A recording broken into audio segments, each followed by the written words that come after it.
there or something.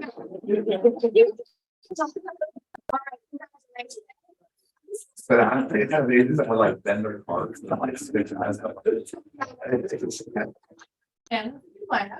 congratulations. We all know about the Telephone Consumer Protection Act. Maybe we'll get Bruce in here one day, our broker, to talk to you a little bit more about that, but you know, don't call people that tell you not to call them. And stay out of trouble. All right, it's time for Tell Me Something Good. He's got good news. Yeah. Good fitting. We have something. We're just coming every Thursday to this office, so that's something good. I'm gonna start seeing all my old girls family. I love it. Okay, we'll let everybody know so they can go merge you with. There we go. Who's next?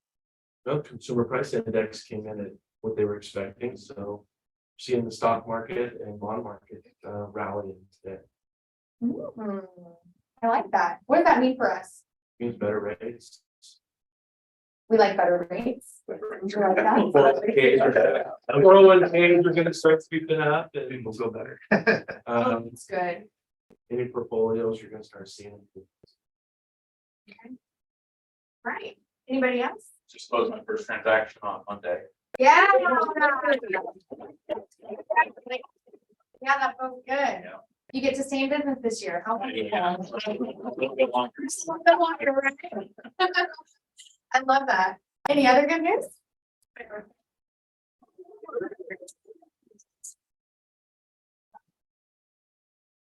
Oh, that's fantastic. I hope you have any good plans happening?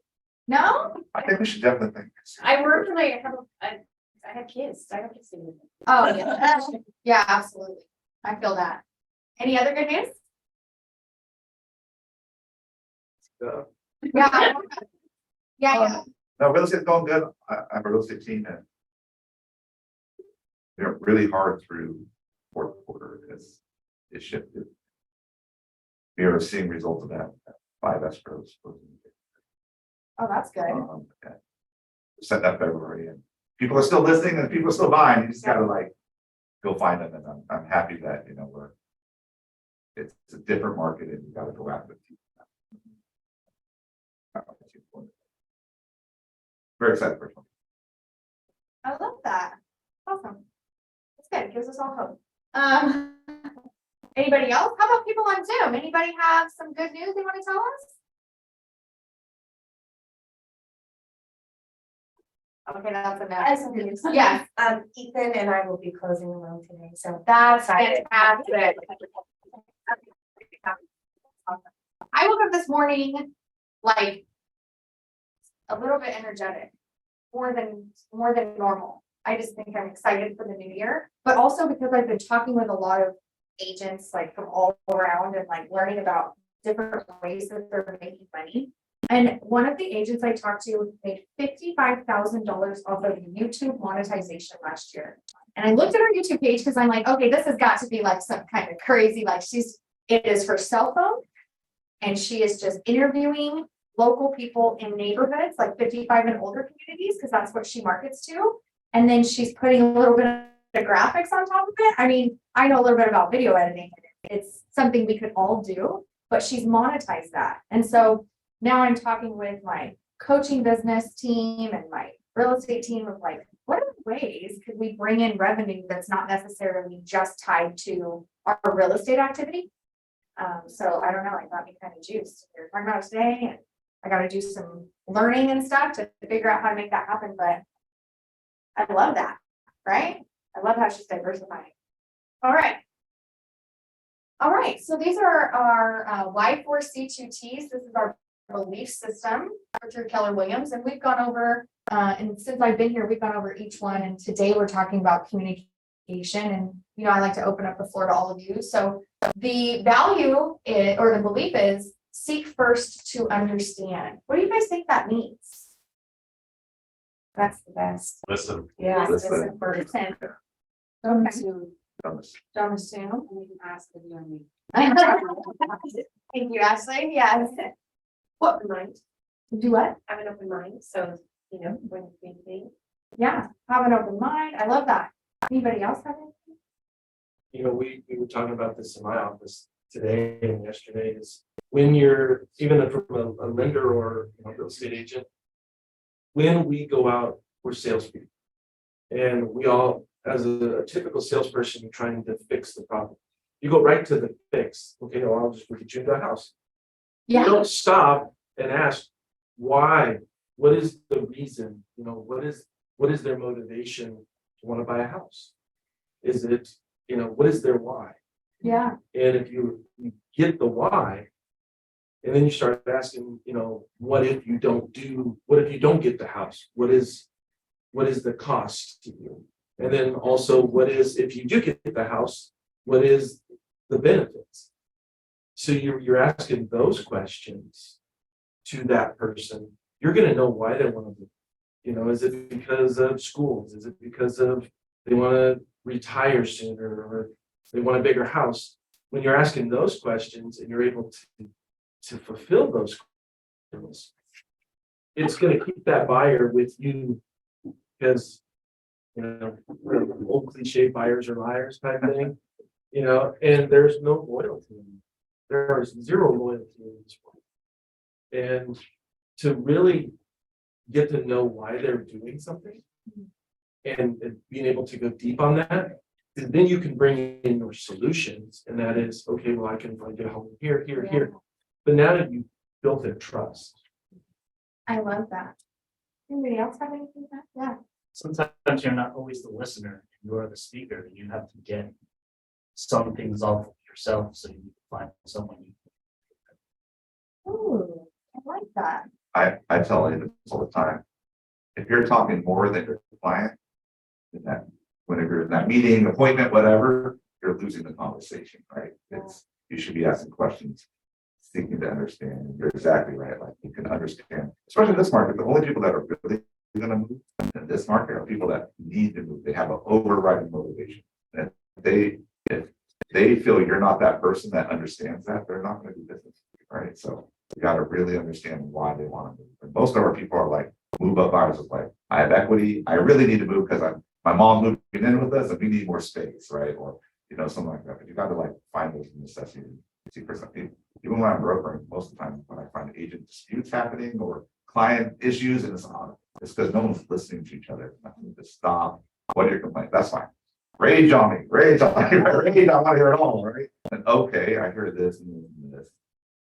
These are our solutions for you to cover that stuff. And then it just takes everything down to move transaction forward.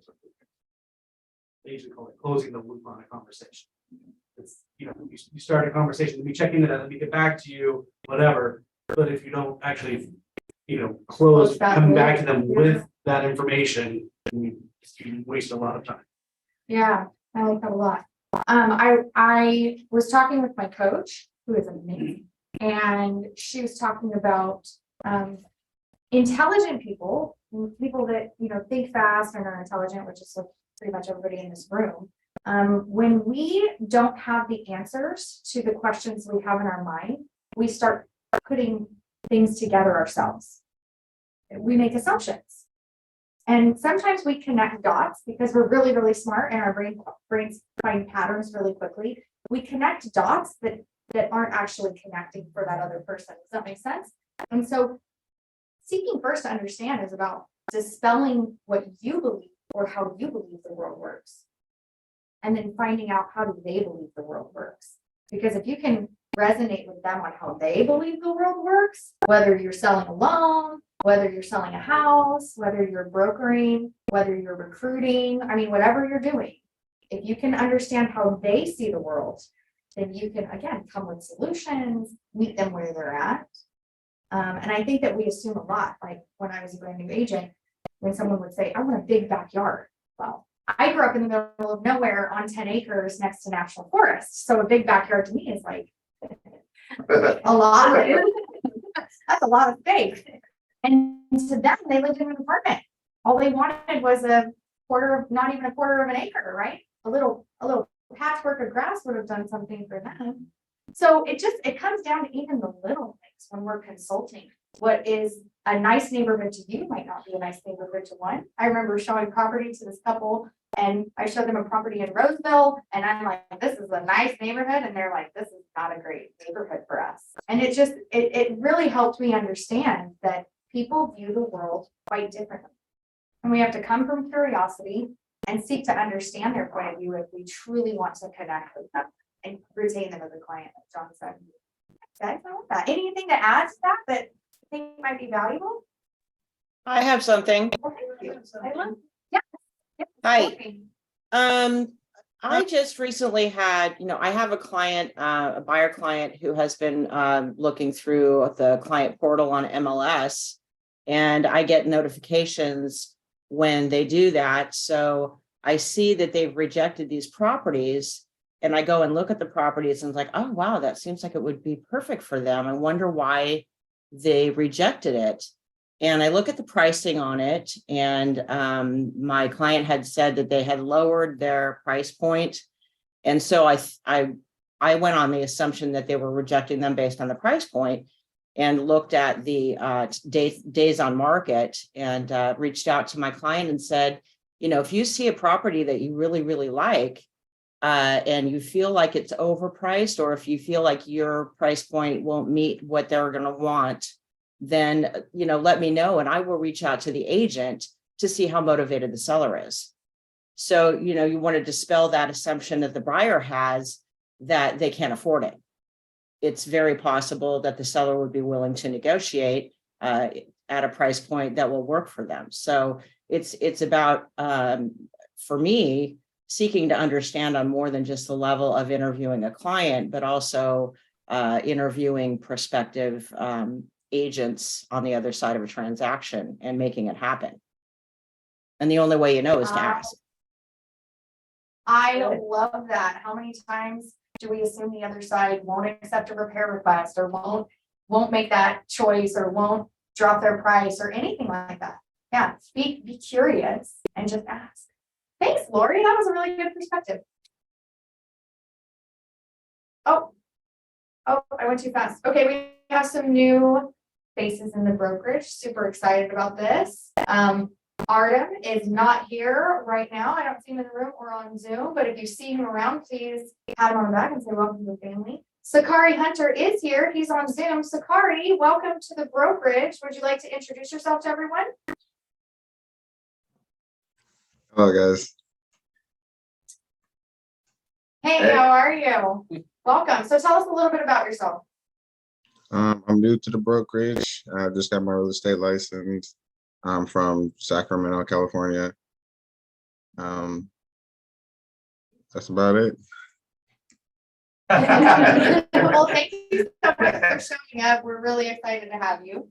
Jonte Pratt is in the house. What's up, Jonte? Hey, hello, everybody. A little bit about me. I just got my license in November. I am from the Bay Area. Been in sales for a very long time, customer service. So I love helping people. I love being the best, and that's a little bit about me. I love that about you too. He loves being the best. He wants to be a #1 agent, and I'm all for it. I'm all for it. All right, we've got even more. Not here today is Charles Walker. Super excited about him. He's a new agent coming on. Jenny and Jose. So if you see them around, tell them welcome to the family. All right, just closed for January. This is for the week of December 15th through January 11th. Happy congratulations for closing deals. Janelle Williams 3, Gregor 1, Jeremy 4, Miller 4, Robert Myron 1, J. Russ 1, Joseph Grasso closed 1. Congratulations, Joe. Judy Lore closed 2, Michael Brown closed 2, and Christina Gold closed 2. So I'm excited to see those numbers. That means we're making our mark in the market. All right, it's time to pitch your listings. Does anybody have a listing that they would like to pitch? No listings? We have a listing, American Canyon, Ooh, Folsom, okay. 102 Coffeeberry. It is almost 2,000 square feet by 1,900 square feet, 4 bedroom, 2 baths, and large yard, about a third of an acre with a pool. So that house, we had put on the hold, but owners got COVID. They're back. That house went live again today, actually. So today it's there at 7:50. We did get sold. They are moving closer to family. We just had their first baby on Monday. Wanted close to family for that assistance. And so please, beautiful neighborhood. If you don't know American Canyon, it is like Wisteria Lane. You can walk around and everyone's out there and everyone wants to be your best friend. So it's a great neighborhood.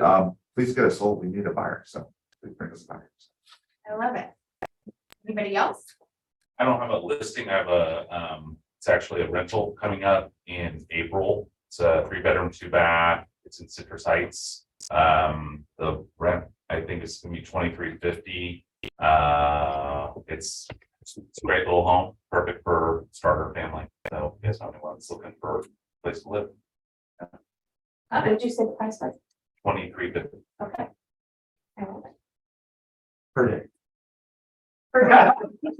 Let's see, I have a couple coming up. So I have one that's on the market still. It's my mobile home in Creekside Estates. We just did a price reduction to 150, hoping to get that sold in the same neighborhood. I have another one coming up on Freedom Lane, and it is a 2 almost 800 square feet. That's coming on at 120. It's a brand new property built in 2020. And it backs up to the creek, so you have no back neighbors. It's actually kind of nice. Is that the same HOA fee? Yes, right around the same HOA fee. Okay. So 950, around 950. And then I have my rental coming up. It's a 2-bedroom, 1-bath, one side of a duplex in North Highlands, renting for $17.50. And I'm a great renter. All right. Okay, now we would like to have our mortgage minute with Chrissy. Right.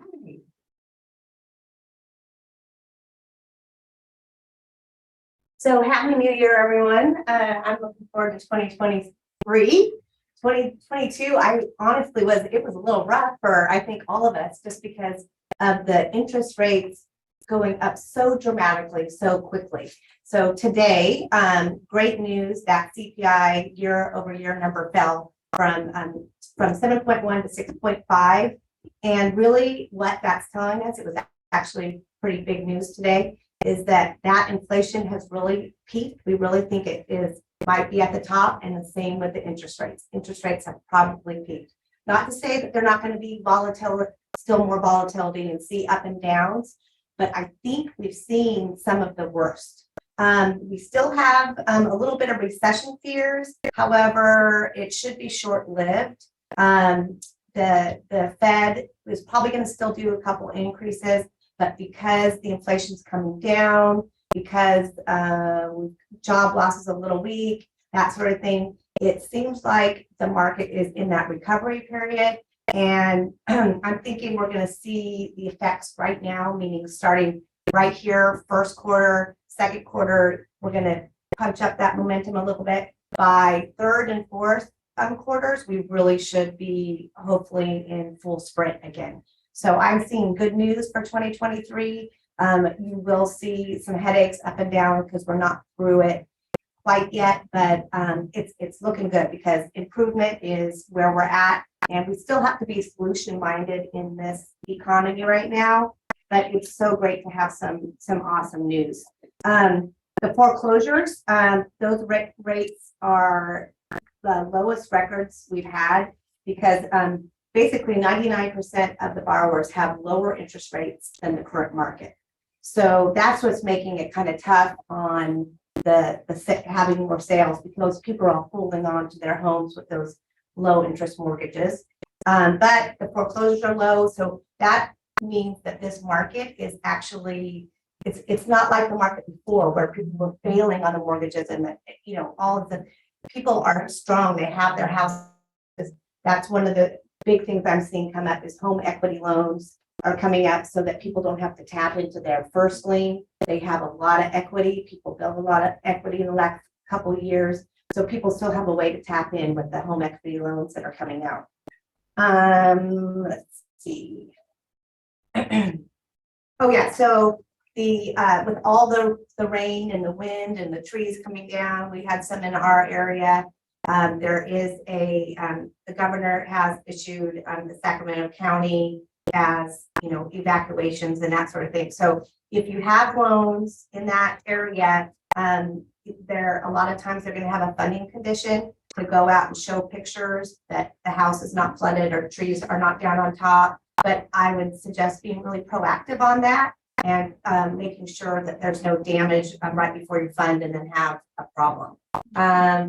The big things I think in going into 2023 that we have to talk to our customers, our borrowers, our sellers is still with the buyers finally having a little bit of the upper hand in some cases. The temporary buy down is really going well in our company alone. We're doing a lot of them. The buying down the interest rate permanently is an option, as it always been. And then, like I said, the home equity is a big deal. A lot of people, you can take out, home equity. Let's say you want an opportunity to obviously pay down debt, go on a trip, but investments, buy another property, that sort of thing, because people have their money tied up and they can get it out, and that's how to do it. The other thing is we have FHA conforming loan limits increases for 2023, and that's huge. It's best to stay out of the jumbo market if you can. It's much tighter, harder, restrictive loans. So the FHA is up to 472.30, conforming up to 726.200. Depends on the county you're in, but those are the basics. And the big one that we have is this is a brand new program, and I'm excited to share it. It's called Buy Refi, Buy Now, Refi Later. And basically, what we're promoting to our customers is go ahead, buy not now. We know the interest rates are a little higher than you want them to do, but you have through 2024 to the end of 2000 to refinance with no lender fees. So it's really a good incentive, and because you have those people that are just like, well, I'm going to just wait another couple months. No, let's not wait. Let's go now. So this is a good thing that you can promote. So I'm excited for 2023. Cheers, and let's go have a good year. I love it. Thank you so much. I'm kind of putting together the beginning of the meeting when I talked about that YouTube page and pulling out an equity loan. And I'm like, maybe I pull out equity and I start a YouTube page and I make my money back. I don't know. There you go. The creativeness, right? Thank you so much, Christy. I appreciate that. Okay, we've got some market center events that are going to be coming up. I don't know if you guys know about Toastmasters. Has anybody heard of Toastmasters before? Okay, cool. So SAR has a Toastmasters meeting every Friday from 7:30 a.m. to 9:30 a.m. I was in Toastmasters. If you think that my presentation skills are good, then it's definitely because of them.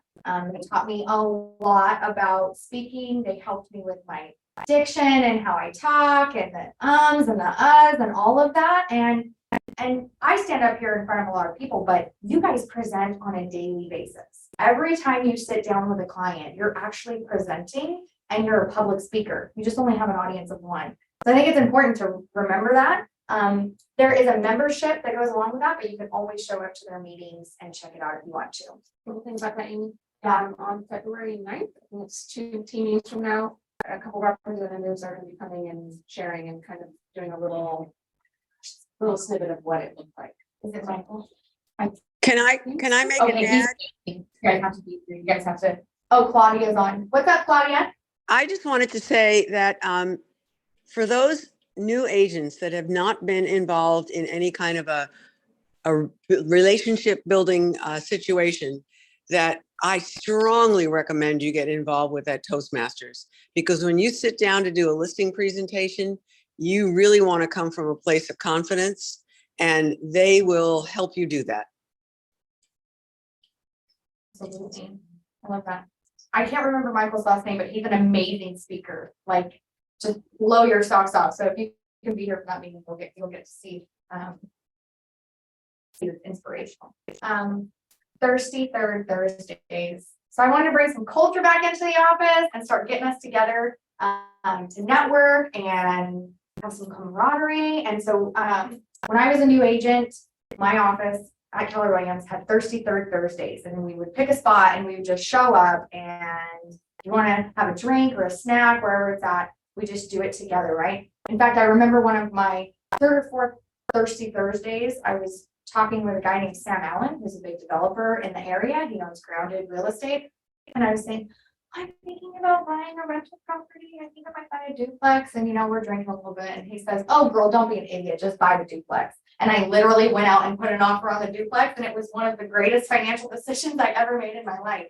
And sometimes you just need that. Sometimes you just need a little bit of a push from somebody who's done it before you. So I really love these events. I'm excited to start it. We're going to have our first one on February 16th. So if you guys can make it out, we'd love to see you. We are also going to be starting home tours after our team meetings, which I'm really excited about. This is like old school before COVID type of stuff here. Again, home tours, another opportunity for you to network with your fellow agents, but it's also amazing for your listings. So if you have a seller and you're worried about the price, or you're worried about condition, or you just want to get some feedback from your fellow agents, you can email me. You can submit our form on the Tuesday before the team meeting, and we will put your property in. We would like to stick to properties in the close area. If you have a property outside, we can still put it on the list, and if people would like to go take a look at it, you don't have to host the house. If there's a lockbox on it, we can all use our key to get in. But if you would like to, you can also host the house so that we can give you our direct feedback. Does that sound good? Is that exciting? I'm excited about it. Maybe it's just me. Okay.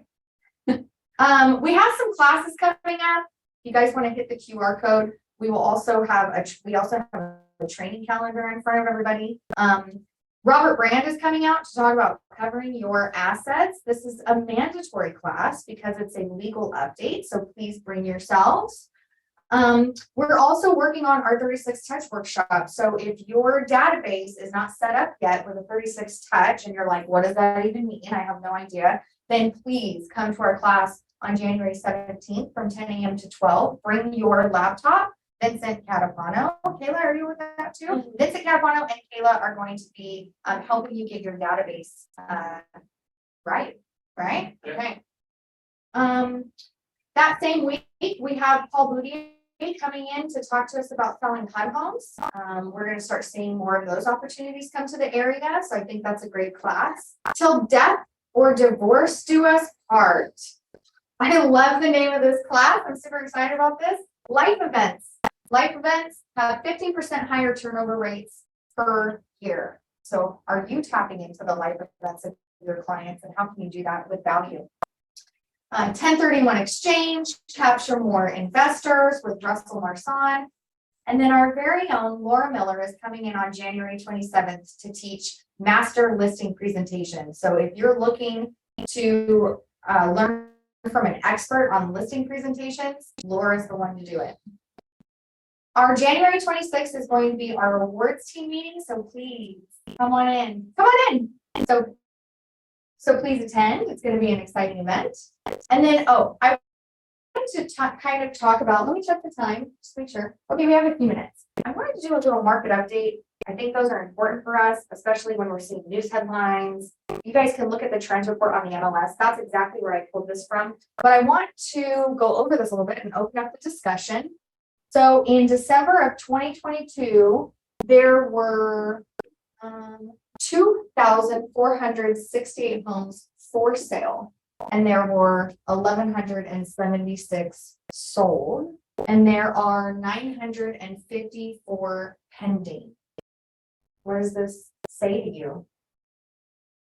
There's the market. There's nothing on the market. Low inventory still? Lower inventory? So it looks like the per for sale has gone down significantly. So when they say there's a ton of property on the market and nothing's selling, is that necessarily correct? I think naturally just for December, we always have a dip in properties being on the market. So I'm interested to see what the change will be for January. But the way that I look at it here is that there were lots of opportunities out there to gain business. You just have to be the expert that people are calling to sell their properties, right? To find the motivated. Really quick on that. Yeah, I'm thinking, we went all the way to the 7 interest rates. When we see 5, 6, there's a whole bunch of people that are pent up that want to sell, but they're not because of those interest rates. So I think when we just see them be really ready and be proactive, because there'll be people that will want to come if it finally gets to, the 5s again.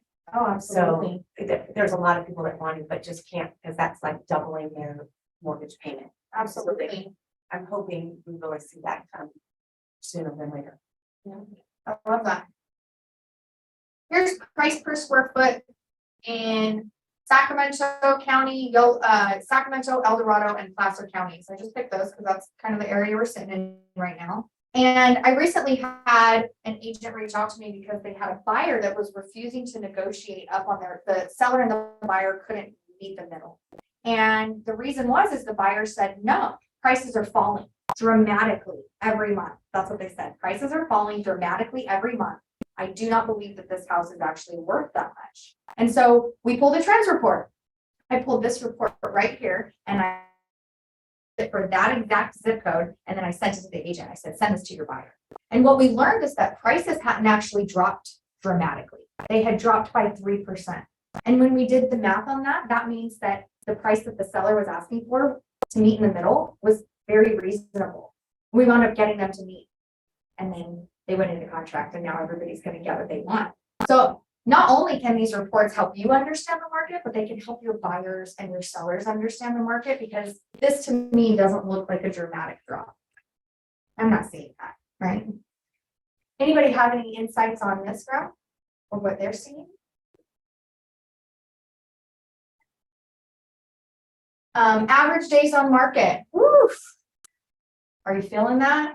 Is your listing? I'm feeling it. I'm feeling it for sure. Who would this be valuable to? If you're having conversations with clients, your sellers. Yeah, right. When we're sitting in front of sellers, do they understand how long it's going to take for you to sell their home? Right? Not only to get it into contract, but then to get it to close. So I love this because I can show them like the days of the 14 days on market, we're done. We're done. We need to be prepared to be on the market for the next 60 days. And then it's going to take about 90 days for us to sell. That sets me up for success. So that way they're not calling me in 3 weeks saying, why haven't you sold our home? You're not doing your job. Right. And then our percent to list price. So that's a sales price to original list price. So homes are now selling at 94% to list price. Why do you think that's important to know? And who would you communicate that with? The buyers. Oh, I like that line. That shows that you have the ability to negotiate that price, that listed price is not set in stone.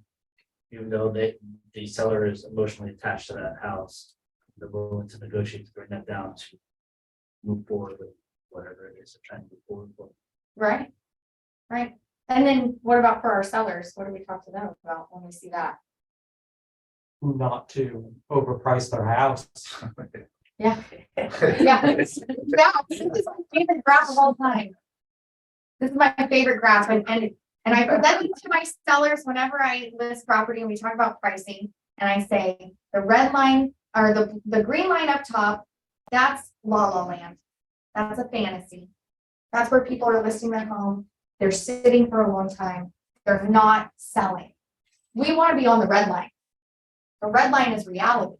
Those people, and I tie it back to their motivation. So if they're looking to move, if they're looking to sell it as an investment, I say the people in the red line have cashed out and moved on and achieved their goals. The people on the green line are still sitting in the house. They're the highest bidder on their home. So I love this graph when I talk to sellers because it really puts a visual perspective of, I could overlist my property, but look at all the people that are just sitting. Right? You're going to be one of those people that are taking 60, 90, 100 days to sell your home, and you're going to do a price reduction anyway. So why not just price it right from the beginning?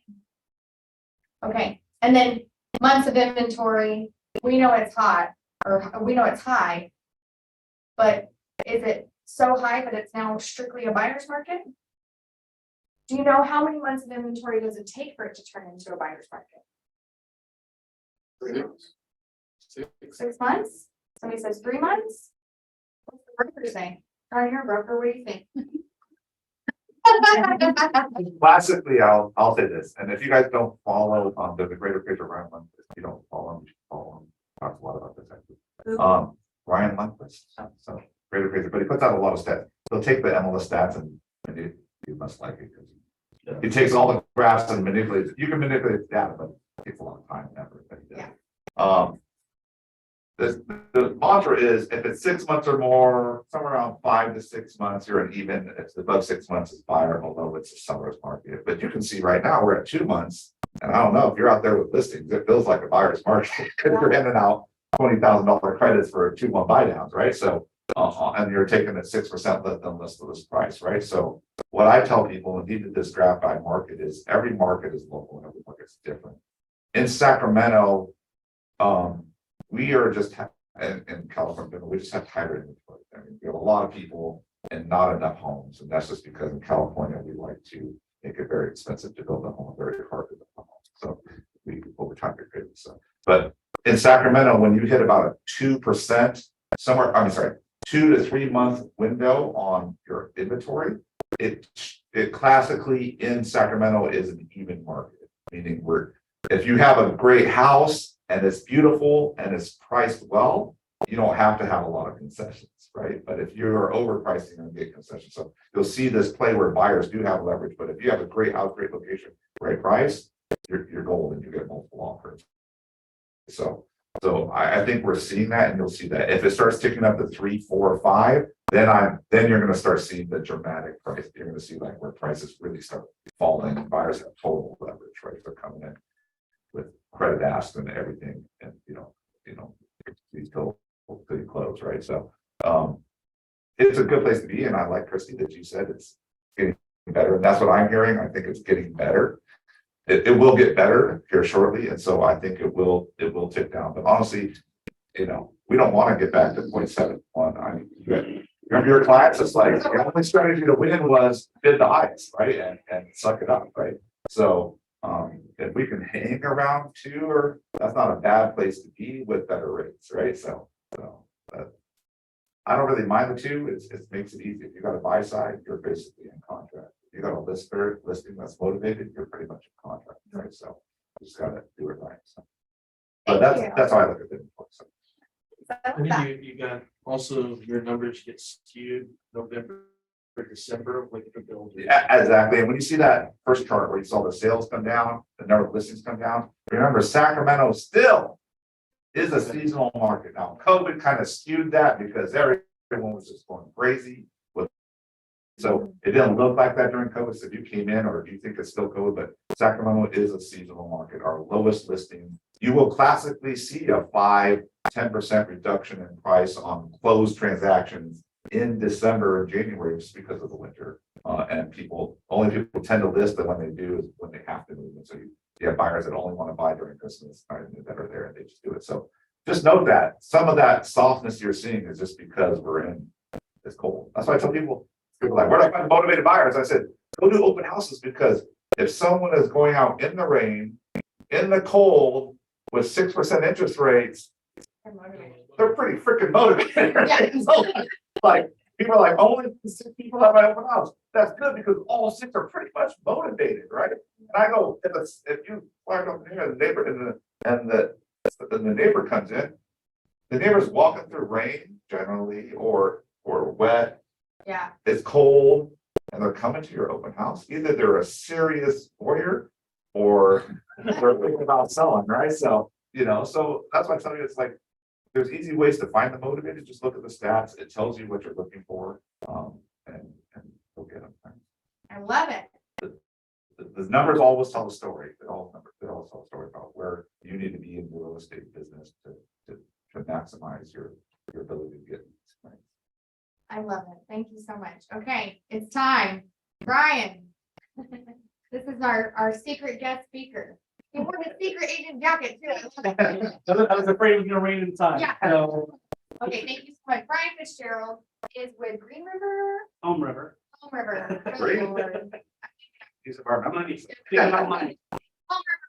And I figured he's gonna give us a little presentation today. I'm excited about it. Let's go. Okay.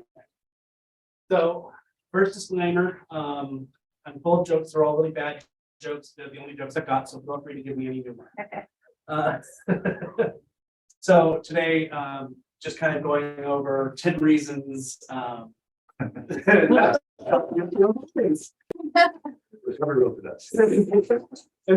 okay. Different for realtors more so than the general public. which is what this is really geared towards. But I do will say, and I do manage for a lot of real estate agents who just don't want to deal with and spend the time doing it. So avoiding landlord mistakes. We're all human, we all make mistakes. Albert Einstein says anyone who's never made a mistake is because they never tried making it. In this industry, we all know that we have to try something new in order to stay ahead of things, to be on top of laws and things that are changing. So first mistake that everybody kind of makes is they trust too much, especially with kind of our older clientele, people who've been, I've owned this rental property for 30 years. I know a good person when I see one, no problem. I get a call from them about 4 months later saying they haven't paid me rent, they've moved in 7 more people, and I don't know what's going on. But when you want to rent to friends, family, coworkers, friends of friends, that's fine. But there's got to be a minimum benchmark that you set. This is a business after all. Owning a rental property is a business. Minimum, we got to be doing a credit check. Just because they say they're great doesn't mean that they're actually great. Doesn't mean they haven't been evicted from 5 other places. There needs to be a lease. The lease is in place to help hold you accountable as a landlord, also to hold the tenant accountable to when they pay their rent, how much they pay their rent. And never move somebody in without accepting their full deposit. If they don't have the money for the deposit to move in, then they're not in a financial situation to bear a slight storm when the car breaks down, kid gets sick, something like that. Now they can't pay their rent. Now you're in a bad situation. You're setting them up to fail as well as yourself. So I don't encourage it. And we all know we've got that friend. Just let's me as your reference. I'll give you glowing responses. Professional management companies know how to check and make sure that we're actually talking to the registered owner on the taxes on the property. We can double check their phone and address. We ask these questions to make sure we're actually talking to the right person, not Aunt Cindy, who is going to give them a great response just because they want to get them out of their house and off their cell phone.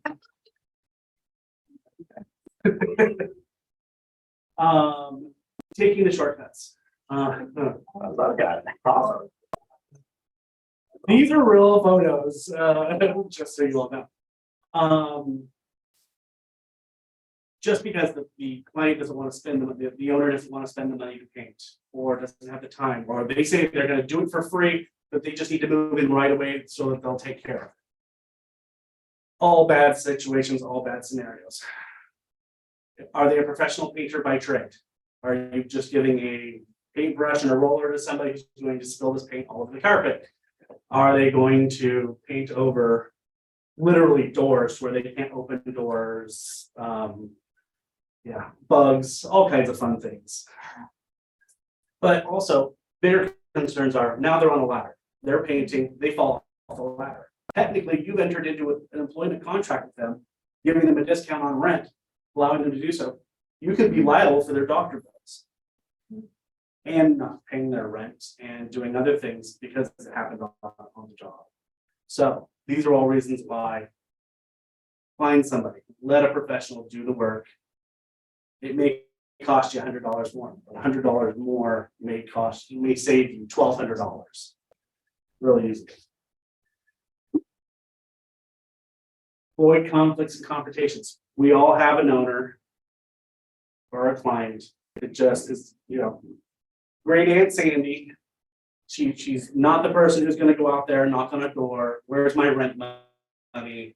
Get into a fight with a tenant in their front yard. You don't want to be that person. That's why you hire property management. We're here to help mediate, know and understand what your laws, the laws are for your city, state, county, because they can be regional. We manage down in Los Angeles. Right now, we're at the end of the month going to be able to start doing evictions in Los Angeles since COVID happened. So people have literally, owners have gone and knocked on doors and cops have had to run them off because they're like, hey, move out of my house. What do I gotta do to get you out of the house? And they're like, what? You can't evict me? I'm gonna live here for 3 years without paying rent. So, yeah, these things do happen. Alyssa's no yoga. Yeah, I personally enjoy the drunkenly, I'm Spider-Man climbing from Yeah. balcony to balcony. That's good. Rules need to be in place to make sure that you're following that lease agreement again, it's in place, quiet hours.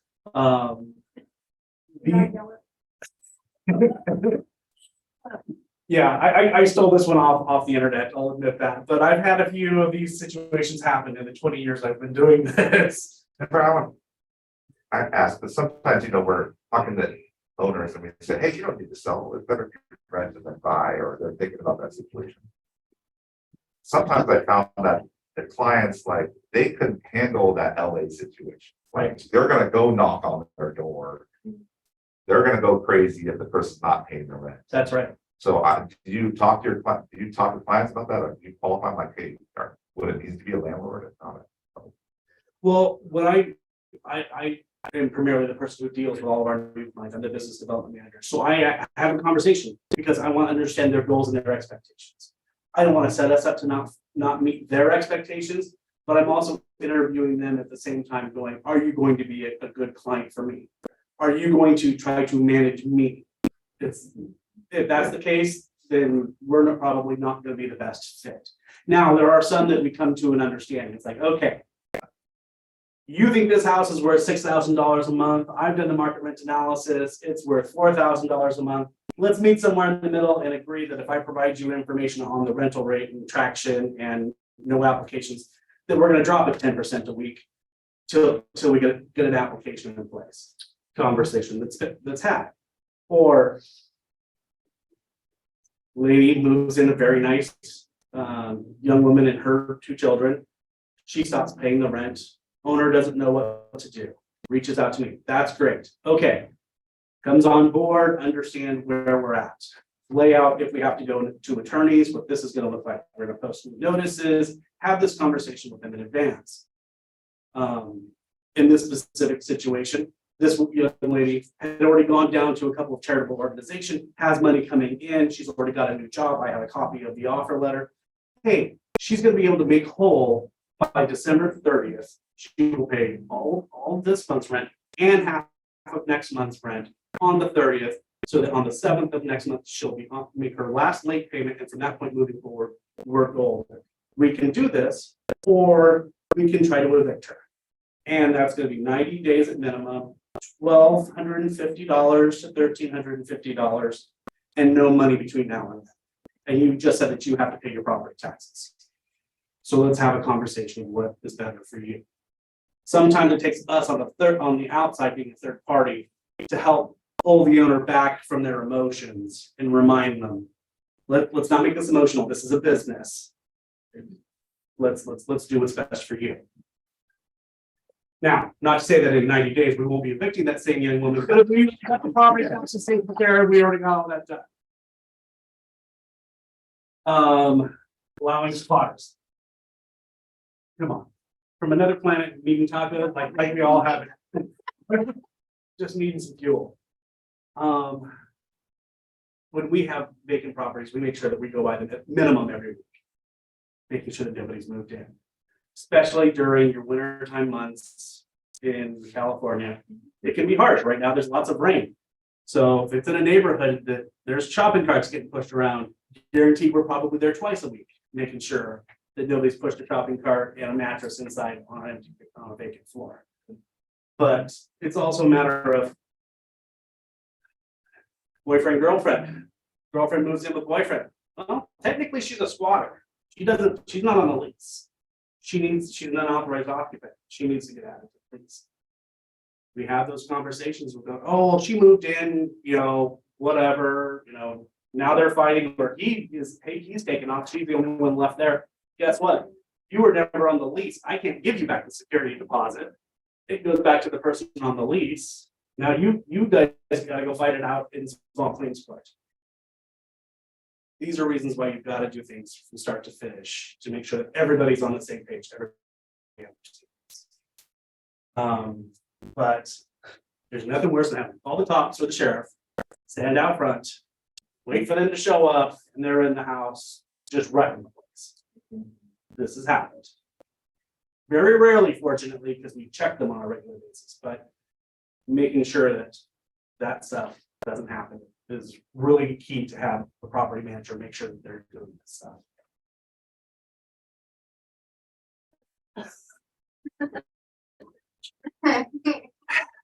I had a lot of options for photos on this, but I stuck with this. Just because it was cute. But there was one that somebody had, beware of log, they had a log on a chain out front, so the house was pets. It's important that if you have no pet, that the client has a no pet rule, that you're following and abiding by that. I usually have a nice long conversation with an owner before we get to listing their property, so that we understand. Well, we list it, you can make $600 to $1,200 extra a year with pet rent. Oh, you can make me more money? Yeah, I can make you more money. Security deposit still covers any damages the pet does, but you get to make a little extra money. This is a big deal, especially when this is a business. Again, we're trying to help them maximize their return. But at the same time, we want to understand, are you okay with cats? Are you okay with dogs? What's the weight limit? Obviously, we have a breed restriction. You need to check with your insurance provider. They may have a list as well that won't allow certain breeds. So let's not get your insurance policy canceled because you allow a fee feed. They won't cancel you, they just raise it exponentially. That happened to me. They did a random inspection. They went there, they saw a pit bull in the backyard, and they raised my insurance $600 a year.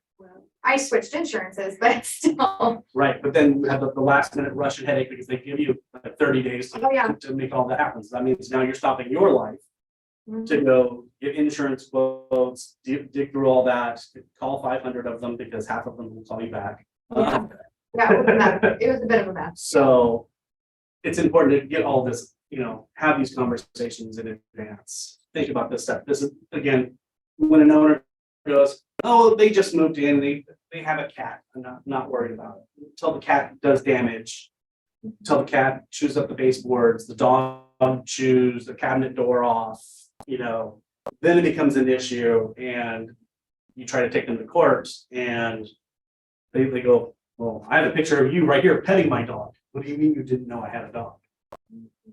That happens all the time, especially with Ring doorbells and cameras in houses. It's real easy to push back on landlords.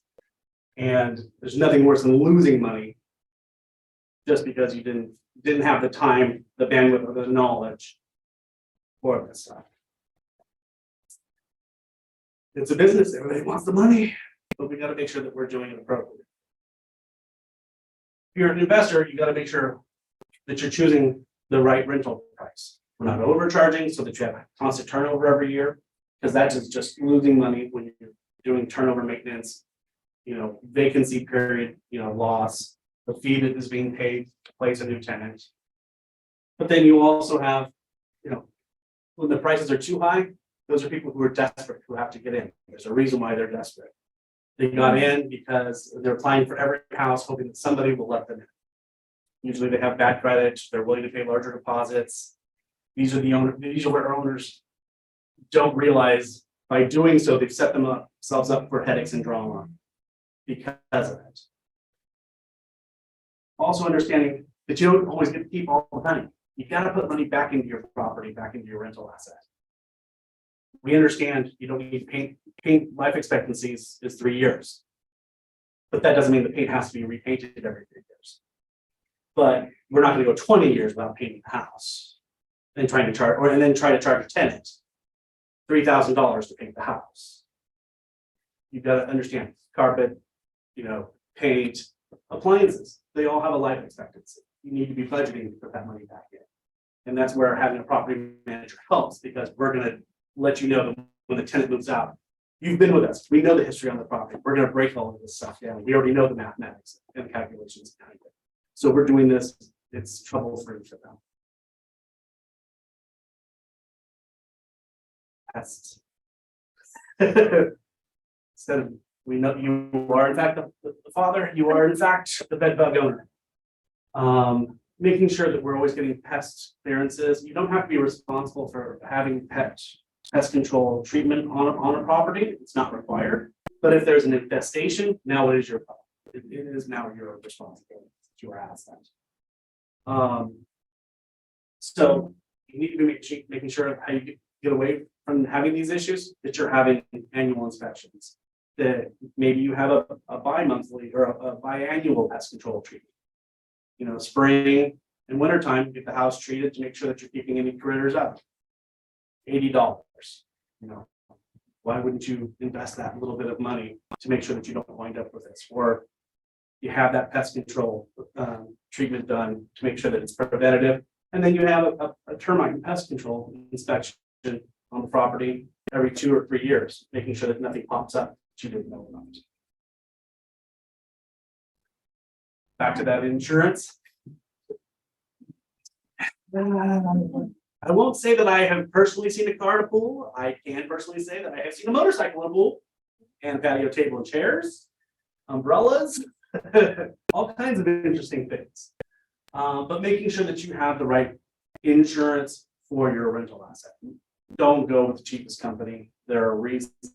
Find a good insurance company that's going to work with you, understand your business, whether it's a single family home, that you have a portfolio of 10 single family homes, that you have a duplex or, you know, other things. Make sure that you've got they have the right coverage.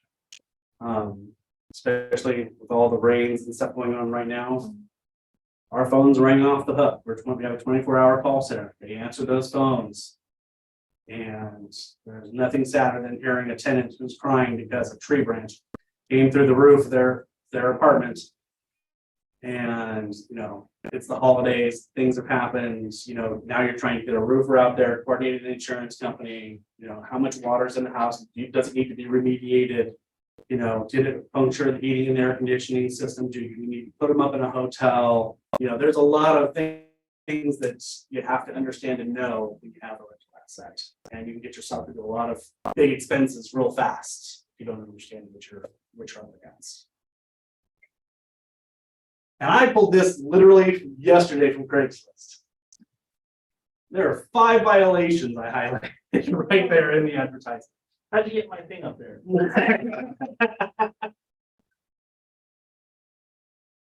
Professional.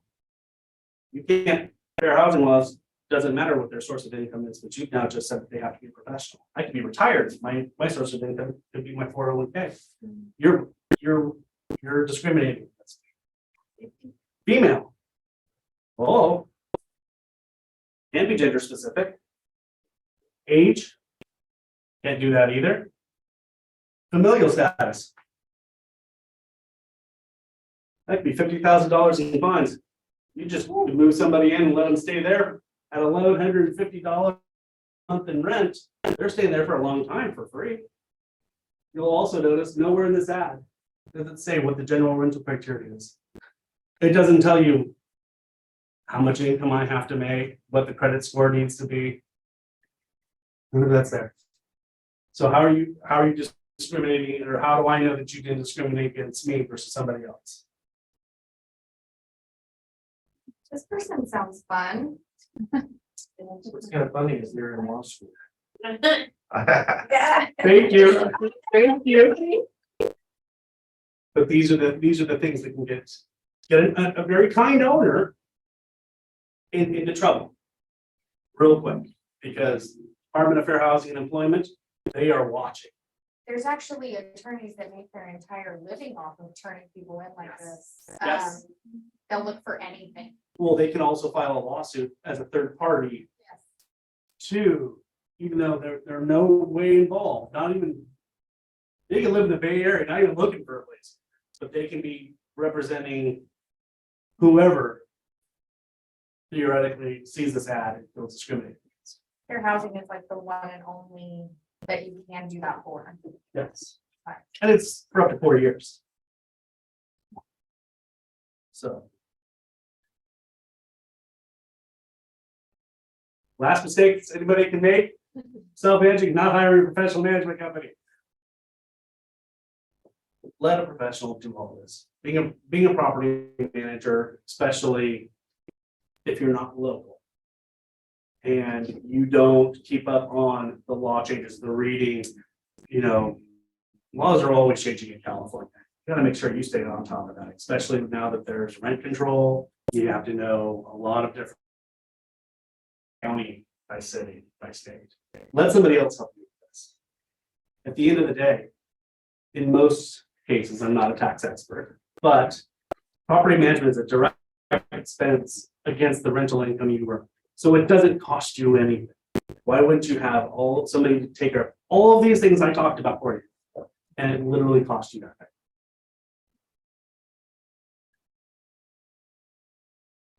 River Group. What, here comes the fun part. We pay money. So if you're ever working with an investor, you have a family member, coworker that has a rental property and they want some help, we pay $750 referral fee per door. If it's multifamily, it's a little bit different, but we'll definitely make it right through a while. Thank you for your time today. I hope it was at least somewhat informative and entertaining. If not, please, my contact information is on the QR code here. Feel free to give it a scan and feel free to reach out with any questions. I'm always here to support all my agents. I've been to the other Keller Williams office in Natomas. I have been in this industry close to 20 years now. Actually, I think this year makes 20 years for me. I've managed single family home portfolios up to 600 unit apartment communities. There's not many things that you're going to bring to me that I haven't seen or have a resource to get you an answer on. So feel free to reach out. If you have an investor who's looking to buy a property and they need a market rent analysis to see if it pencils out, reach out. I'll give you one of those for free. I'll tell you what the market looks like. Tell you if it's a good investment, bad investment. That'll be on, but I'll at least tell you what it can rent for, what that looks like. Anything I can do to help you capitalize on your business, I'm here to support and help. Thank you for your time. Thank you so much. Any questions for Brian before we let him relax? That's about as fast as I can get through it. You did great. Thank you so much. I appreciate that. All right, everybody. Thank you so much for coming. Our next team meeting is going to be on January 26th. I want to let you know. You're a good speaker. Well, that's exciting. I want you to know that every something of value in this room at 11 a.m. So it's a team meeting or it's a valuable training. So if at 11 a.m. you'd like to have some value in your real estate career, show up here at 11 a.m. We have tons of other trainings available as well. You can check out our training calendar that's in front of you or online. Thank you guys. I hope you have a great week.